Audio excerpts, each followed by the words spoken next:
Hello my culinary adventurer friends, are you all right? How about today we prepare a delicious and healthy recipe to clean the kidneys, pancreas and liver using simple and easy to find ingredients. Today we will make a delicious tea, let's go. Ingredients: 2 liters of water, 1 bunch of coriander, 1 lemon. Method of preparation: wash the bunch of cilantro well under running water to remove all impurities. In a large pot, add 2 liters of water and bring to a boil over high heat. Add the bunch of coriander to the boiling water and let it cook for about 10 minutes. Turn off the fire and wait for the mixture accompanied a little. Cut the lemon into slices and add to the cilantro and water mixture.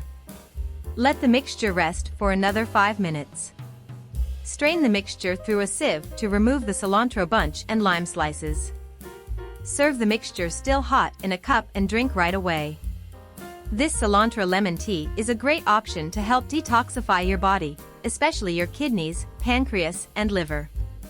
Cilantro is known to have diuretic properties, which help flush out toxins from the body, while lemon is rich in vitamin C and antioxidants, which help fight free radicals and keep your immune system strong. In addition, this recipe is easy to make and very tasty, ideal to drink at any time of the day. So how about trying this delicious recipe and feeling healthier and full of energy? Now that you've learned this wonderful recipe, don't forget to like this video, subscribe to the channel for more health and wellness tips, and share it with your friends and family so everyone can enjoy the benefits of this amazing recipe. Remember, taking care of your health is very important and small changes to your routine can make a big difference. So, let's go there. Prepare this coriander tea with lemon and start feeling the benefits. And don't forget to share with us in the comments how this recipe made you feel. To the next.